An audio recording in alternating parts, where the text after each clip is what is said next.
안녕하십니까. 여수여고 2학년 동아시아를 선택한 친구들 안녕하십니까. 오늘부터 일주일 4시간은 또 온라인 수업이 진행될 예정입니다. 오늘 그 첫 시간으로요. 저번 시간에 이어서 춘추전국시대에 대해서 설명을 하도록 하겠습니다. 자, 춘추전국시대는 선생님이 얘기했죠. 크게 두 시기로 춘추시대와 또 전국시대로 나눠지고, 이 춘추시대 때 제일 강력했던 나라 5개의 나라를 춘추 5패라고 불렀고, 반면에 전국시대 때 제일 강력했던 나라들을 전국 7홍이다 이렇게 얘기했었습니다. 그래서 춘추 5패는요 5월 제초진이라고 해서 지금 동그랗게 표시된 이 나라들을 얘기하는 거고요. 반면에 네모나게 표시된 나라들은요 전국 7홍에 해당하는 나라입니다.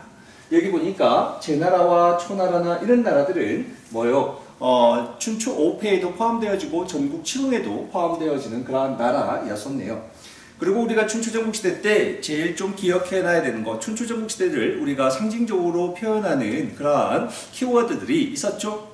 하극상의 시대였었고, 제후가 또 뭐요? 왕에게, 또 경대부 같은 애들이 또 제후에게 이와 같이 하극상이 만연한 그런 시대였었고, 강한 나라들이 약한 나라들을 점령하면서 끊임없이 뭐가요? 야국강식이 시대다라고 이야기했었고, 이러한 야국강식의 시대다 보니까 무엇보다도 다른 나라에게 잡혀먹지 않기 위해서는 그 나라가 부국강병을 추구할 수밖에 없는 그러한 시대였었다라고 이야기했었습니다. 그러한 상황에서 춘추전국시대 때는 또한 중국 최초로 철기가 사용되어지고 보급되어져서 사용되기 시작한 시기가 바로 춘추전국시대였다라는 설명을 했었습니다. 자, 그러면서 철제 무기가 사용되어지면서 훨씬 더 정복 활동은 활발하게 전개되어지고, 주나라 때와는 다르게 봉건 제도가 아니라 이제는 군현제, 중앙 집권적인 군현제가 실시된 시대가 바로 춘추전국시대였다라는 설명했었습니다. 또한 무엇보다도 철제는 청동에 비해서 굉장히 흔했기 때문에 이제 농기구도 철제로 제작해서 사용하는 시대가 되었다라고 이야기했었죠. 자, 그렇게 되면서 이때 또 거기에 더해서 철제 농기구와 함께 가축의 힘을 이용해서 밭을 가는 우경도 이때 시작되었다라는 설명을 했었습니다. 자, 이와 같이 철제, 농기구, 우경 이런 것들이 시작되어지면서 이 춘추전국시대 때 농업 생산력은 엄청나게 증대할 수밖에 없었고, 땅에 대한 소유욕은 더욱더 커지면서 이 더 넓은 땅을 확보하기 위한 전쟁은 보다 더 활발하게 전개될 수밖에 없었고, 또한 생산력이 증대되어지면서 먹고 남는 것을 이제 시장에 내다 팔게 되기 시작했던 거죠. 자, 그러면서 이 춘추전국시대 때는 상업 또한 서서히 발전하기 시작했고요. 그러다 보니까 상업이 발달되면 당연히 화폐도 사용이 되어졌을 거고, 자, 그러면서 춘추전국시대 때는요 도전과 포전 같은 화폐가 처음으로 또 사용된 시대도 바로 춘추전국시대였었다라는 설명했었습니다. 그리고 춘추전국시대 때는 아까 얘기한 것처럼 야국강식의 시대였기 때문에 무엇보다도 부국강병이 굉장히 중요했었고, 이 부국강병을 추구하기 위해서는 가물이나 혈통 이런 것보다는 개인의 능력을 더 중요시하는 그런 시대였다라는 설명을 했었습니다. 맨 아래쪽에 쌤 학습지 나눠준 7페이지 맨 아래쪽에 중원 왕조의 활동 공간이 확대됐다라고 얘기 나와 있는데요. 이 말은 무슨 말이냐면요, 이런 얘기입니다. 쌤 설명해 보겠습니다. 자, 그 전에는 황허강 유역의 국가들이 우리가 앞에서 살펴봤던 무슨 나라 있었습니까? 하나라, 상나라, 또 주나라 이런 나라들은 거의가 다 어디 강 유역이에요? 황허강 유역에 집중되어 있었거든요. 그런데 이제는 춘추 전국시대가 되면서 많은 나라들이 포진하게 되어지면서 이런 나라들 중에서 아까 이 학습지에 나와 있는 것처럼 오나라, 월나라, 초나라 이런 나라들은요 무슨 강 유역이에요? 양쯔강, 다시 말해서 창장강이죠. 창장강 유역의 나라들이 만들어지는 시대가 바로 또 이 춘추전국시대다라는 이야기를 하고 있는 겁니다. 자, 그래서 5월 초 등 그 관할은요 창장강 일대의 나라가 성장하기 시작한 시대도 언제였다고요? 춘추전국시대였다. 다시 한번 정리하겠습니다. 자, 하, 상, 주와 같은 춘추전국 이전의 그러한 왕조들은요, 주로 황허강 유역에 집중적으로 나라들이 건국되어졌는데 춘추전국 시대가 되어지면서 이 황허강 유역뿐만이 아니라 어디강 유역에도요, 창장강 유역에도 오나라, 월나라, 초나라 같은 나라들이 성장하기 시작했다라는 것을 이야기하는 겁니다. 됐죠? 선생님 설명 다 했습니다. 자, 다음에 페이지 넘어가 보도록 하겠습니다. 자, 이와 같이, 자, 다시 한번요. 자, 여기에 있는 나라들, 자, 전국 칠흥 시대 칠흥 중에서 이러한 전국 칠흥을 하나의 나라로 통일한 나라가 바로 여기 있는 진나라죠. 이 진나라가, 자, 나머지 전국 칠흥을 통일하고, 자, 이때 하나의 통일 왕조를 이룩하게 된 나라가 바로 이 진나라거든요. 이 진나라에 누가요? 여러분 너무나 잘 알고 있는 진시황제가 이때 그쵸? 자, 이때 전국 칠흥을 통일하게 되어졌던 겁니다. 자, 다음 페이지 넘어가 보도록 하겠습니다. 자, 이쪽으로 안 오나요?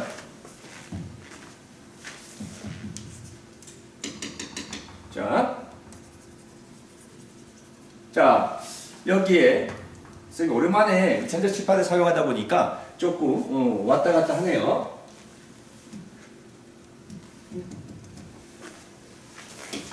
자, 여기 보도록 하죠. 진나라의 중국 통일과 멸망인데요.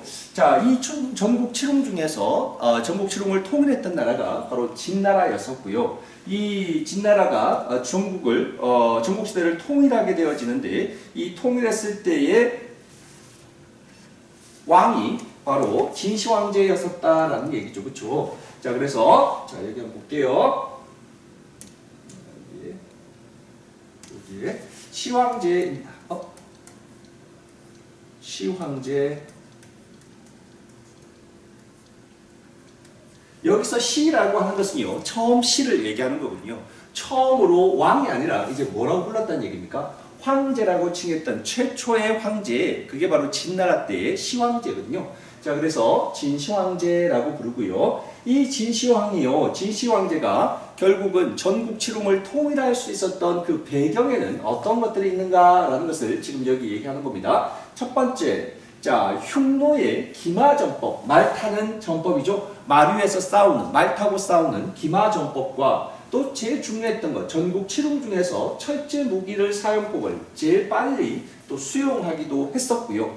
또한 자, 제자백과, 아까 우리 어떤 게 있었습니까? 부국강병을 하기 위해서 어떻게 해야 됩니다 라고 설파하고 다녔던 학자들이 있었잖아요. 유가, 도가, 또 뭐 있었습니까? 법과, 또 우리가 알고 있는 뭐 묵과 같은 그러한 제자백과들 중에서 진시황제가 부국강병을 위해서 선택했던 제자백과는요, 법과였거든요.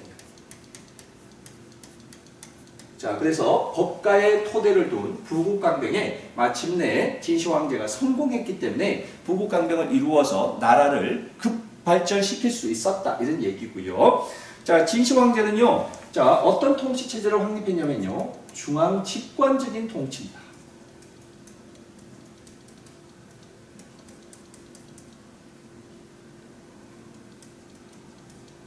중앙 집권 체제를 확립하게 되어졌는데요. 이 말은 주나라 때의 봉건제가 아니라 왕이 지방을 직접 지방관을 파견해서 황제가 직접 다스리는 굉장히 강한 통제력을 가지고 있는 이러한 중앙 집권적인 정치 체제를 확립했다, 이런 얘기 하고 있네요. 자, 당연히 무슨 체제를 통해서요? 군현제라고 하는 지방 행정 제도들을 정비하면서 이때 군과 현의 지방관을 파견해서 왕의 명령에 따라서 통치가 이루어지도록 하는 이와 같이 중앙 집권적인 통치 체제를 확립했고요. 또한 이 외에도 자, 이때 진시황제는 어떤 정책을 추진했는지 먼저 국내 정치부터 한번 살펴보도록 하겠습니다. 아까 얘기한 것처럼 중국 역사에서 처음으로 왕이 아니라 왕보다도 더 강력한 권한을 가지고 있는 황제라는 칭호를 최초로 사용했다는 것이 또 이 진시황제입니다. 자, 황제 칭호를 사용했다는 거. 황제 칭호를 사용했습니다. 자, 이 황제칭호를 사용했다는 말 속에 벌써 뭐야? 강력한 중앙 집권이라는 그러한 내용이 포함되어져 있네요. 그 외에도 전국시대 때 각 나라별로 사용하던 화폐나 도량형이나 문자 이런 것들이 다 달랐는데 이러한 것들을 하나로 통일하는 그러한 정책을 실시했던 겁니다. 자, 그래서 화폐, 도량형, 또요 문자 이러한 것들을 하나로 통일했습니다. 자, 통일했다 이런 얘기고요. 이때 당시에 각 나라별로 전국 칠흥 중에서 사용했던 화폐들이 다 달랐거든요. 그런 다른 화폐들을 하나의 화폐로 통일했는데 이때 화폐가 진나라 때 사용했던 화폐가 한량전이라는 화폐를 사용하게 되었습니다. 자, 그래서 전국시대 때 있던 많은 화폐들을 반량전이라고 하는 하나의 화폐로 통일했고요. 도량형 또한 도량형이 통일, 부피, 무게, 뭐 이런 길이, 이런 재는 단위를 얘기하는 거잖아요. 근데 이것이 도량형이 다 다르면 세금을 거둘 때 이 세금의 양을 정하는 데도 문제가 있잖아요. 자, 그래서 조세제도의 효율적인 운영을 하기 위해서 이와 같이 도량형을 하나로 통일하게 되어지고요. 또한 여러 개의 문자들을 하나의 문자들로 통일하게 되어졌습니다. 자, 다음에 관료제를 도입했습니다.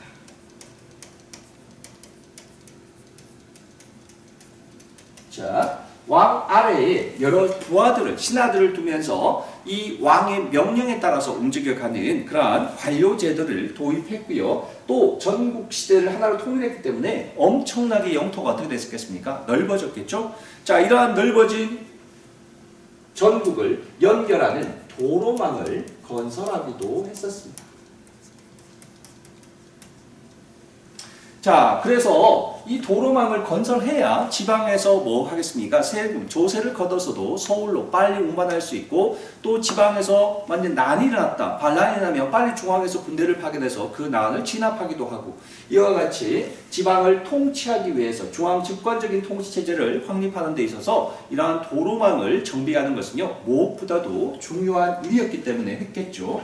다음에 아까 얘기했던 분현제 가 실시되어집니다. 지방을 뭐로 나눴다는 얘기입니까? 군과 현으로 나눠서 여기에 지방관을 파견하는 거죠. 자, 지방관을 파견해서 왕이 이 지방관에게 명령을 내려서 왕이 직접 지방까지 통치하는 그러한 체제, 중앙 집권적인 지방행정제도다라고 생각하시면 되겠네요. 중앙 집권적인 지방행정 제도를 두었는데 그 제도가 분현제고요. 지방을 군과 현으로 나눠서 여기에 지방관을 파견했다라는 거 좀 기억해 두시면 좋을 것 같고요. 다음에 사상적으로는요. 분서, 갱유를 단행했습니다. 자, 이 분서, 갱유라는 것은 사상의 탄압입니다. 이 말은 무슨 말이냐면 아까 전에 쌤이 얘기했죠? 뭐라고 얘기했습니까? 선생님이 법가 얘기했었습니다. 그렇죠?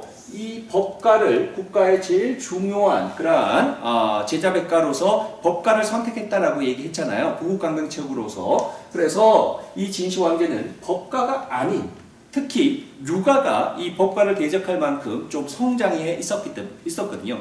자, 그래서 법가 이외의 그러한 육아 사상에 대해서는 철저하게 탄압을 하는 그러한 정책을 취했는데요. 자, 분서라는 것은 책을 불사르고 이런 얘기죠. 갱유, 이 유학자들을 땅에 어떻게 한다는 얘기입니까? 생매장시킨다 이런 얘기입니다. 그래서 유학을 공부하거나 책을 보거나 그런 사람들은 땅을 파고 거기서 생매장시켜버릴 거야. 그러니까 육아는 믿지 마. 육아에 대해서 관심을 가지지 말고 법과의 통제를 잘 따라야 해. 라는 것을 얘기하는 거네요. 그래서 육아사상, 특히 법과 이외의 제자백가 중에서 특히 육아에 대한 탄압이 굉장히 심했다라는 거 좀 기억해 두시면 좋을 것 같고요. 다음에 중앙통치조직으로는요. 자, 중앙통치조직으로는 삼공, 부경제도를 두었습니다.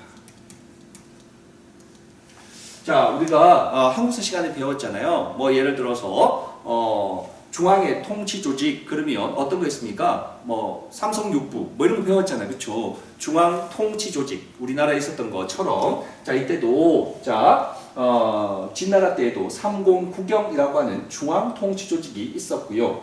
다음에 또 흉노의 토벌과 또 흉노의 침략을 대비하기 위해서 그 유명한 만리장성을 축조한 것도 바로 자 이 진시황이었네요, 그렇죠?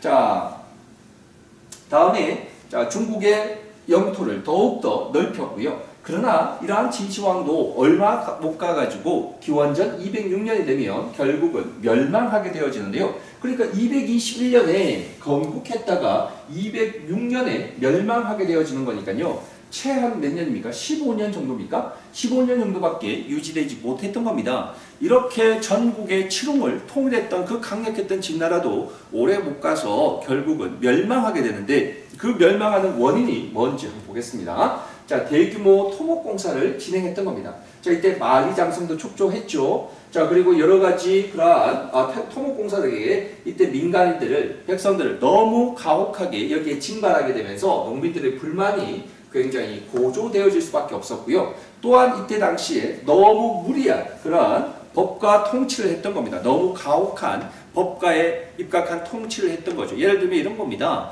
이 조금만 잘못해도 법에 저촉되면 무조건 어떻게 합니까? 강력한 법으로서 백성들을 엄하게 통제하고 죽이고 이런 일들이 비일비재했기 때문에 너무 가혹한 이런 법과 통치에 대해서 이 백성들의 반발이 심할 수밖에 없었던 겁니다. 자, 그래서 결국은 이때 농민들이 들고 일어나게 되어지는데요. 이때 자 진나라가 멸망할 때 일어났던 중국 최초의 농민 봉기가요. 자 농민 진승과 오광이라는 사람이 중심이 돼서 일어났던 농민의 난입니다.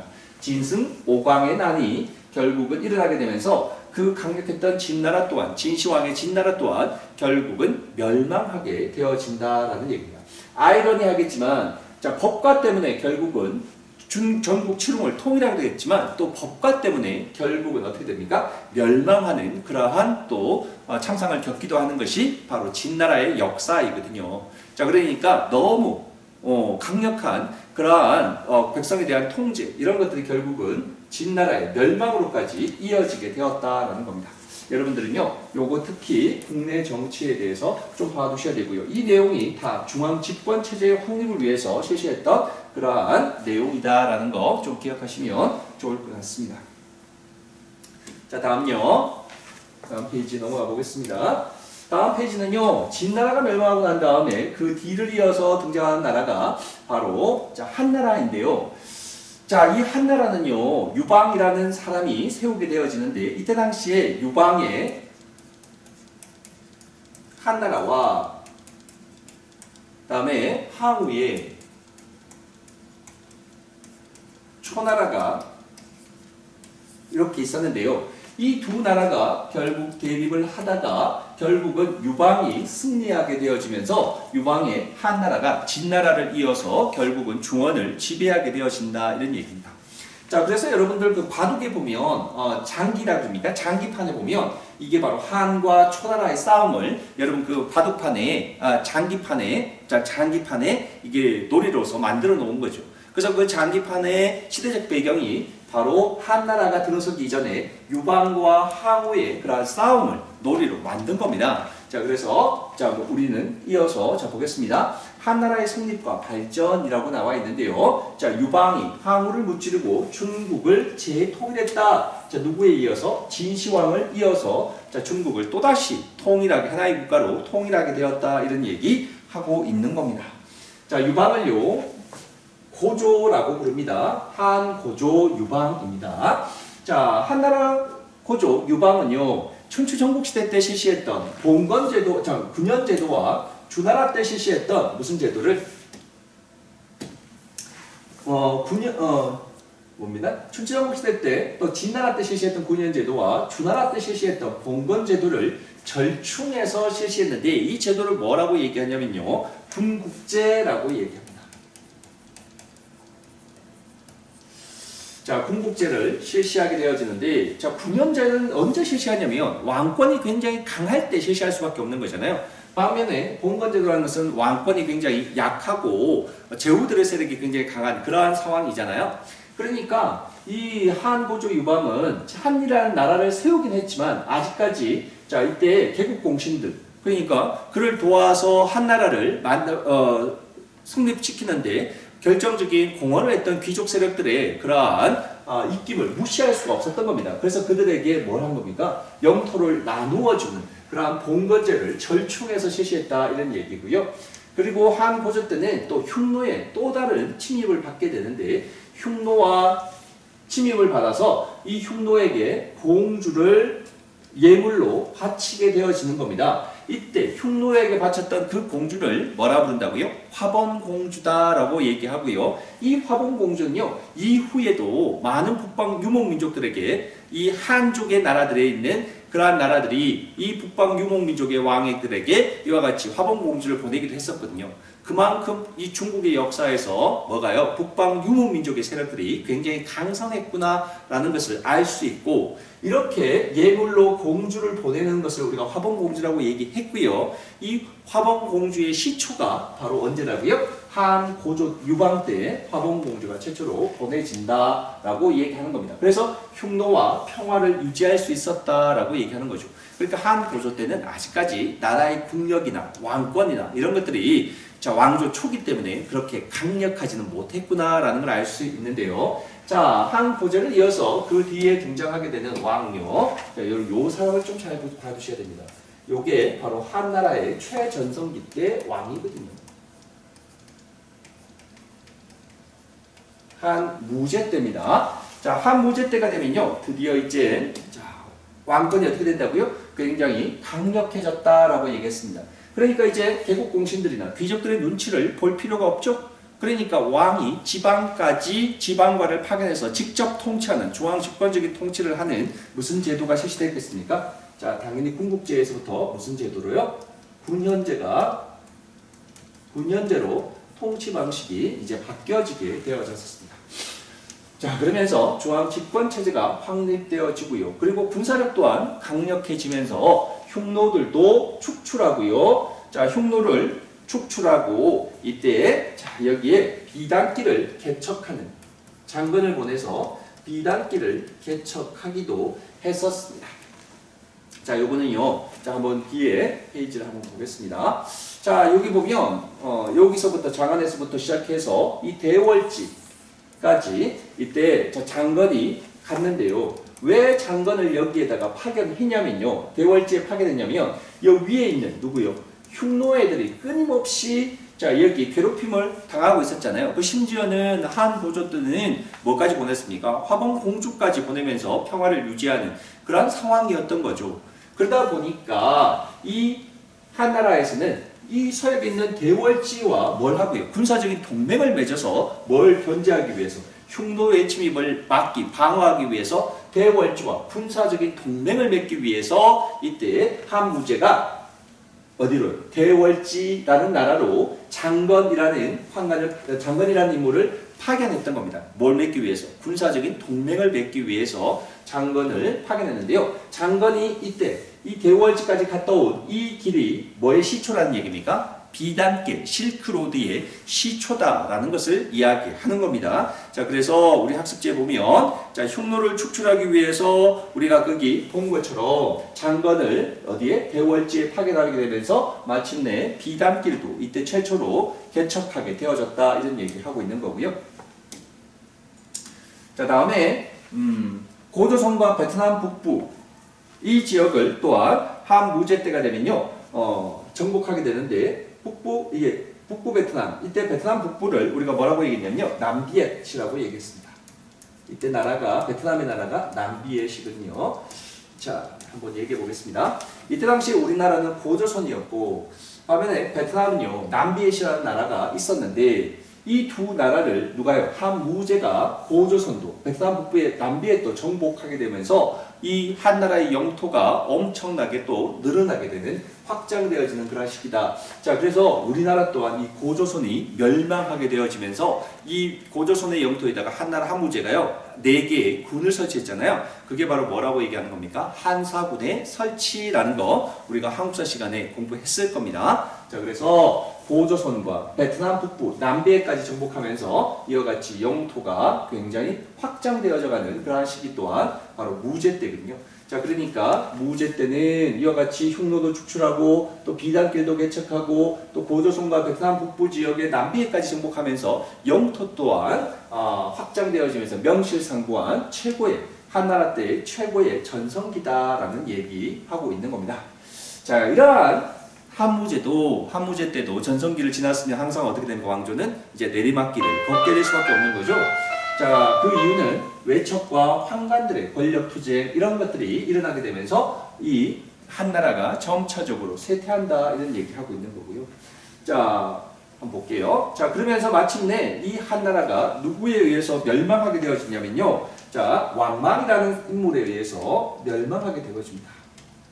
왕망이요, 한나라를 멸망시키고 새로운 왕조를 세웠는데 그 나라가 바로 무슨 나라냐면 신이라는 나라입니다. 신이라는 것은 한자로 새로울 신이겠죠? 자, 새로운 나라, 신이라는 나라를 이때 왕망이 새롭게 세우게 되어집니다. 건국하게 되어지는 거죠. 자, 그래서 왕망이 이때 추진했던 정책들은 어떤 것들이 있는가 한번 보도록 하겠습니다.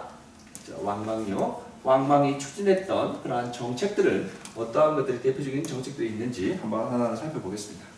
자, 왕망은요, 토지의 국유화를 꾀했습니다. 자, 이때 당시에 귀족들, 이때 당시 호족이라고 얘기하는데요. 이 호족들이 가지고 있었던 모든 토지들을 몰수해서 이 땅들을 다 국유화하는 그러한 조치를 취했습니다. 그러니까 당연히 호족들은 반발이 심하겠죠. 다음에 또 노비들의 매매도 금지합니다. 자, 노비들은 이때 당시에 중요한 호족들의 뭐겠습니까? 재산이었겠잖아요, 노비는. 그런데 이 노비들을 사고 파는 것을 법으로 금지시키면서 이와 같이 호족들의 이와 같이 자신들의 재산을 또 증식시키는 그런 것들을 이 왕망은 못하게 하는 거죠. 자, 토지를 국유화시켜버리고 노비들도 매매하는 것을 금지시켜버리니까 당연히 호족들의 반발은 굉장히 컸을 겁니다. 등의 정책을 추진했습니다. 자, 그러다 보니까 당연히 이때 당시의 지배층들을 선생님 뭐라고 부른다 그랬습니까? 호족이라고 부른다 그랬죠. 자, 그러다 보니까 이러한 정책을 추진하다 보니까 호족들의 반발이 불만이 고조될 수밖에 없었고 이러한 호족들의 반발에 의해서 마침내 이 왕망에 의해서 세워졌던 신나라 또한 얼마 못 가서 몇 년도에 봐요. 25년이 되면 이 신나라가 멸망하고 새로운 한나라, 그래서 뭐라 부른다고요? 후한이라는 나라가 새롭게 만들어지는데, 그러니까 신나라 이전에 한고조, 한무제가 있을 때 이 한은요, 우리가 한 또는 뭐라 부르요? 전한이라고 얘기하고요. 신나라 이후의 한은요, 후한이라고 얘기하고, 자, 이와 같이 전한과 후한을 다 합쳐서 뭐라 부르고요? 한이라고 이야기하는 겁니다. 자, 그래서 우리가 디테일하게 나누면요, 전한과 후한을 신나라를 분기점으로 해서 나누어진다, 둘로 갈라진다 이런 얘기거든요. 자, 후한 한번 볼게요. 광무제 유수가 호족들의 지지를 받아서 건국했다. 자, 이 호족들이 굉장히 불만을 가졌던 사람들은 다 누구였습니까? 왕망이었잖아요. 왕망에 대해서 굉장히 불만을 갖다 보니까 왕망에 대적하는 이 호족들이 누구에게? 광무제 유수의 편을 들게 되면서 유수에게 지지를 보내게 되면서 마침내 이 광무제 유수가 호족들의 지지를 받아서 새로운 나라 후한을 건국하게 되어졌던 겁니다. 자, 그러다 보니까 이 호족의 지지를 받아서 세운 나라가 후한이다 보니까 이 광무제 유수는 당연히 누구를 위한 정책을 펼 수밖에 없겠습니까? 당연히 그렇죠.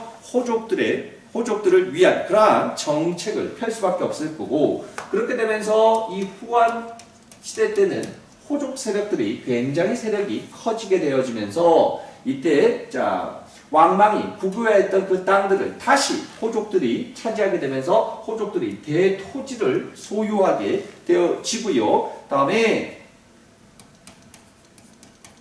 향, 거, 리, 선, 제라는 제도를 통해서 그의 자제들, 호족들의 자제들이 어떻게 된다고요? 정치 권력을 장악하게 되어진다 이런 얘기 하고 있는 거군요. 자, 이 향거리 선제라는 것은 무슨 제도냐면요. 이것은 시험 봐서 관리를 뽑는 게 아니라 뭘 해서 관리를 뽑는 겁니까? 추천하는 겁니다. 추천을 통해서 관리를 선발하는 거거든요. 그러니까 이런 겁니다. 호족들의 추천을 받아가지고 관리를 선발하는 거니까 호족들은 당연히 누구를 추천하겠습니까? 그들의 자식들을 추천하겠잖아요. 그래서 나는 내가 만약에 호족이면 이제 옆에 있는 친구의 아들을 추천하는 거죠. 이 애가 굉장히 뛰어납니다. 학식도 뛰어나고 인품도 굉장히 뛰어납니다. 관리로서 굉장히 훌륭한 자질을 가지고 있습니다라고 추천하겠죠. 그러면 또 누가요? 옆에 있는 친구가 또 내 아들을 또 어떻게 하는 겁니까? 추천을 하는 겁니다. 그러면서 서로 호족들의 자식들을 추천하게 되면서 계속해서 주요 관직들은 호족들의 자제들이 계속해서 대를 이어서 관직을 세습하게 되어지는 겁니다. 자, 그래서 이와 같이 자 경제적으로는 호족들이 대토지를 소유하고요. 반면에 정치적인 권력은요. 향거리 선제라고 하는 추천제를 통해서 관직에 진출하게 되면서 계속해서 관직을 세습하게 되는 그러한 상황 시스템이었고 그렇게 되면서 이 후한시대 때 모든 권력과 부귀 영화는 누가 차지하게 되는 겁니까? 호족 세력들에 의해서 장악되게 된다 이런 얘기하고 있는 거고요. 자, 그렇게 되어지면서 호족들이 이와 같이 농민들의 땅을 빼앗아서 대토지 소유가 점차적으로 확대시키다 보니까 이와 같이 농민들의 불만은 더욱더 고조될 수밖에 없고요. 진나라와 마찬가지로 이때 불만이 고조된 농민들이 들고 일어나게 되면서 마침내 농민 봉기가 일어나게 되어졌던 겁니다. 이때 후한이 멸망하는데 결정적인 역할을 했던 농민 봉기를요. 우리가 황건적의 난이라고 얘기해요. 자, 이때 농민군들이 황건이니까요. 누런, 그죠? 누를 황이니까요. 누런 두 건을 쓴 그러한 농민군들이 결국은 이때 농민 봉기를 일으키게 되면서 후한은요. 세 나라로 다시 분열되게 되는데 이때 분열된 나라가 위, 촉, 오라고 하는 삼국이죠. 그래서 여러분들이 이 위, 촉, 오라고 하는 세 나라가 있던 시대를 바로 우리가 삼국지의 배경이 되는 그 삼국시대가 다시 만들어지게 되어졌던 겁니다. 자, 그래서 자 오늘은요. 자, 이때 자 우리가 진나라 춘추 전국시대를 통일했던 진 또 이 너무 가혹한 법과 통치로 인해서 백성들이 결국은 농민들이 들고 일어나서 진승 오강의 난으로 결국은 멸망하게 되고요. 그 뒤를 이어서 누가요? 유방의 한나라 또 항우의 초나라가 세력이 굉장히 강성했지만 결국은 이 유방의 한나라가 결국은 중원을 또다시 통일하게 되어졌다라고 이야기했었습니다. 이러한 한나라의 최전성기는요. 자, 강력한 황제의 권한을 행사했던 무제 때 최전성기를 부과하게 되어졌고 그 뒤에 외척과 황관들의 권력 투쟁으로 인해서 결국은 한나라 전하는 멸망하고 새로운 외척 세력이었던 왕망이 새로운 나라를 세우게 되어지는데 이 나라가 바로 신나라였고요. 이 왕망이 추진했던 그러한 대표적인 정책은요. 자, 호족들이 가지고 있던 땅을 빼앗아서 국유화하고 호족들이 가지고 있던 재산, 노비를 매매하는 걸 금지하고 그렇게 되어지면서 호족들의 반발을 강하게 사게 되어지면서 결국은 호족들이 지지를 보낸 광무제에 의해서 결국 왕망은 왕망이 세운 신나라는 멸망하게 되어지고 그 뒤를 이어서 후한이라고 하는 나라가 새롭게 등장하게 되는데 이 후한은 모든 권력이 누구에게 집중되어지는 호족들에게 집중되어지는 그러한 시대가 였었다라는 거죠. 그래서 이 호족들에게 호족들이 대토지를 소유하고 또한 아까 얘기했던 향거리 선제라고 하는 관리 선발 추천제도죠. 관리 추천제도를 통해서 이 호족의 자제들이 계속해서 자기 부모의 대를 이어서 어떻게 한다고요? 관직을 세습하게 되어지면서 결국은 자 이때 호족들의 세상이 되어졌던 겁니다. 그렇죠? 이렇게 너무 강력한 호족들이 이때 너무 백성들에 대한 토지 수탈 이런 것들이 보다 심화되어져 가면서 백성들의 불만은 더욱더 가중되어지고 마침내 후한 또한 진나라와 마찬가지로 농민 봉기, 황건적인 난이라고 하는 농민 봉기에 의해서 결국은 멸망하게 되어진다.